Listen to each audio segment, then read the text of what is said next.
Продолжается второй этап мобилизации людей, подлежащих призыву. Республиканский военкомат передал повестки муниципалитетам, а тем, в свою очередь, необходимо оповестить мобилизуемых и отдать повестки лично в руки. В числе первых Адам Измайлов. Измайлов Адам Везертван Татрханович. Охчуахаджуви. Мала год рождения? 91-го. Балха, Диеш, Хамдежуя? Вахти. Так, мобилизация. Хадвих жуа Адам. Военкомате. Ажил понедельник и сахди анчулдешке. Экшурт, военкомат халвеса. Частичной мобилизации. В задачи сотрудников администрации входит не только оповещение мобилизуемых, но и разъяснение их юридических прав. В случае Адама Измайлова он готов отдать долг родине, и ничто ему в этом не помешает. Давук эту боли дохлук додой. Ажил Адам хокамиси чаквян здорову волш. Хокскях тхамдуат да бериж дуат инвалидность дуат хамдали.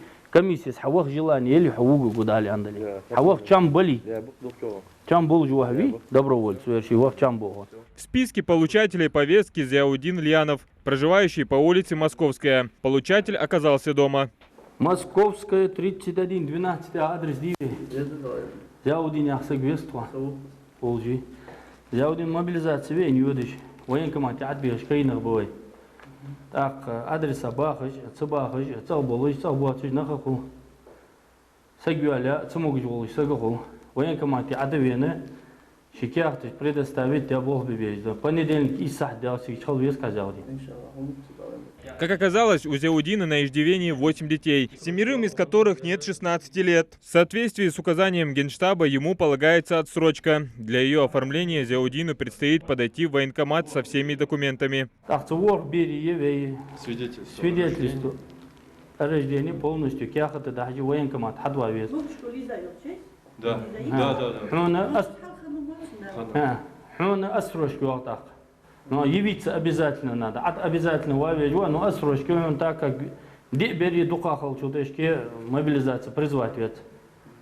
Ах, что Бог мотик бы. Ваш тогда день понедельник отва.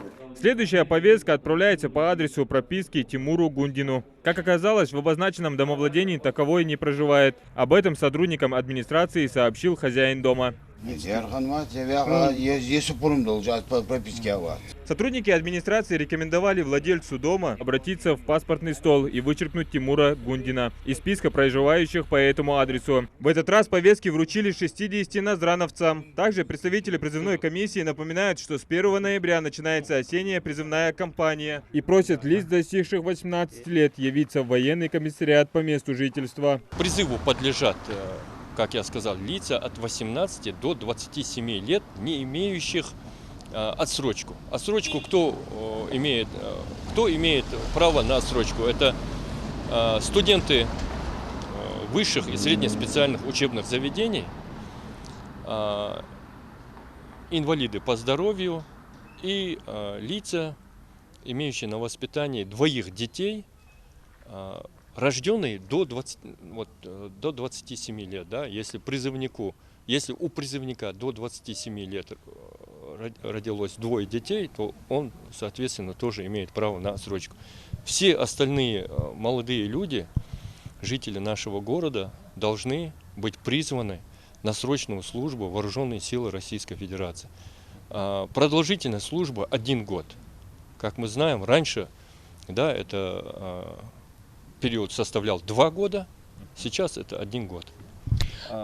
Если взять за пример весеннюю призывную кампанию, то жители нашей республики отправляли в Санкт-Петербург сухопутные войска, Подмосковье военно-космические силы, Нижний Новгород Росгвардия и в Мурманск военно-морской флот. Вот в эти регионы отправляли весной. Напомним, что от уклонения воинской службы законом Российской Федерации предусмотрены административная и уголовная ответственность. Адам Гулоев, Хамзат Хулухоев, Новости 24.